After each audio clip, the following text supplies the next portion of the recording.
Welcome students to this session 20 on industrial metallurgy.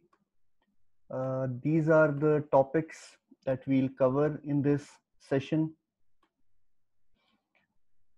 Okay, so let us now discuss the equilibrium cooling of a copper nickel binary alloy, right? Because you see, one of the main purposes of equilibrium diagrams is to find out that when a system is heated or cooled to particular temperature with a particular composition, what are the microstructural changes that are going in it. So and as I said, these are the most important tools which help us in gaining basic understanding as to how microstructure of an alloy system can be controlled. So here with this example, we are trying to understand that when a particular metal or an alloy system is cooled under equilibrium conditions, what type of changes are going on in the microstructure. So I have considered this alloy, and this alloy is of composition 65% nickel, that is 35% copper, 65% nickel. And whensoever we'll discuss the equilibrium cooling of any alloy, uh, we'll mark that composition here at the datum, and we'll draw this dotted line right till a very high temperature at which the alloy or the metal would be in its molten state, means above its liquidus temperature. So I've taken this alloy at an extremely high temperature when it was in the molten state, and the temperature and composition of the alloy system is being represented by point A. So whenever you mark a point on the equilibrium diagram during the description of the equilibrium cooling or even non-equilibrium cooling in the sessions to come, you will keep on showing the microstructure side by side. So I am showing that at point A, the microstructure of the material, uh, the schematic looks like this. We have a completely molten copper nickel alloy because there is only one phase present in it. The chemical composition of this phase, which happens to be a liquid solution of copper and nickel, would be the same as is the composition of the alloy that has been taken. So this composition would always be written in round brackets alongside the name of the phase, and then just after it, maybe beneath it, in square brackets, you will write down that what is the total weight of that phase. Had it been more than one phases existing, then would have talked about relative weight. So here we have absolute weight, and that is 100 weight percent. Then we'll say that the system is being cooled under strict conditions of equilibrium, that is infinitesimally slow rates of cooling are being followed, and no change would occur in the microstructure of the material till we have reached a temperature corresponding to point B. And what is the temperature corresponding to point B? See, we have touched the liquidus line. So this happens to be the liquidus temperature of this alloy. Liquidus temperature of this alloy means the temperature at which solidification will start for this alloy. So here, on reaching temperature corresponding to point B, you will say solidification starts in the alloy system. And solidification, students, always starts with the formation of critical nuclei.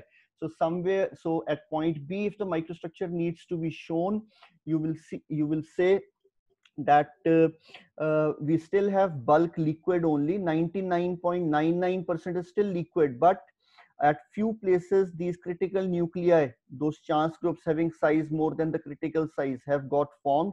So we have, this is missing, but I'll spell it out for you. This is the solid phase, and the solid phase's chemical composition would be given by, see, I had said that liquidus line as well as the solidus line are two phase lines. So when you are at point B, you have both the phases. The difference is that when you are at the liquidus line, bulk is still liquid, and when you are at the solidus line, bulk is solid and traces of liquid are there. So here bulk is liquid and traces of the first glimpses of the solid phase in the form of these critical nuclei are being seen in the system. And draw a tie line. So when you draw the tie line, this end of the tie line is towards the solid phase. So this end of the tie line, point S naught, will give you the chemical composition of the first solid phase that has appeared in the system. And mind it, students, this is very, very rich in the higher melting point constituent, that is nickel. Nickel has a melting point of 1494. Copper had a melting point of only 1083. So this first solid, this that appears, has a chemical composition this, and that you see it has about say 90 to 93% of nickel in it. Whereas what is the solid that you are trying to form? The solid that you are trying to form is 65% nickel, right? So now you will say that as the system is further cooled under equilibrium conditions, more and more of solid phase will keep on getting formed and the amount of liquid phase will keep on decreasing. So let's again show the microstructure at another temperature corresponding to point C, which is a temperature lower than the liquidus temperature. So when we come over here and see the microstructure, these critical nuclei have grown, the solid phase has increased in size, and importantly, this critical nuclei now have started taking the shapes of these dendrites, right?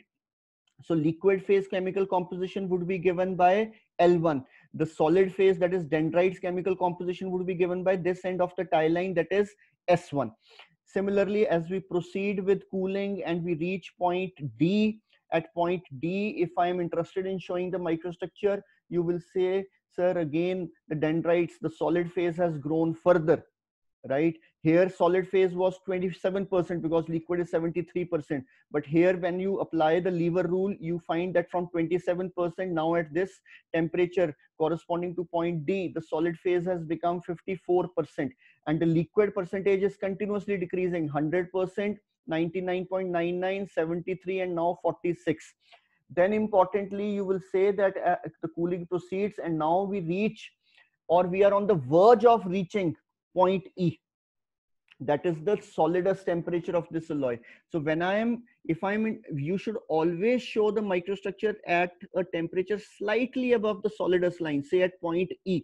So when you show the microstructure at point E, you see that the solidification is just on the verge of getting completed, and these are the last traces of the liquid that you can see in the microstructure of the material. So interestingly, you should always see that if you had seen that what is the chemical composition of the first solid phase formed, you should also see the chemical composition of the last liquid that is left, and you'll see that this is rich in the lower melting point constituent. So we have about 63% copper, that is 27% nickel means 63% copper in these last liquid phase.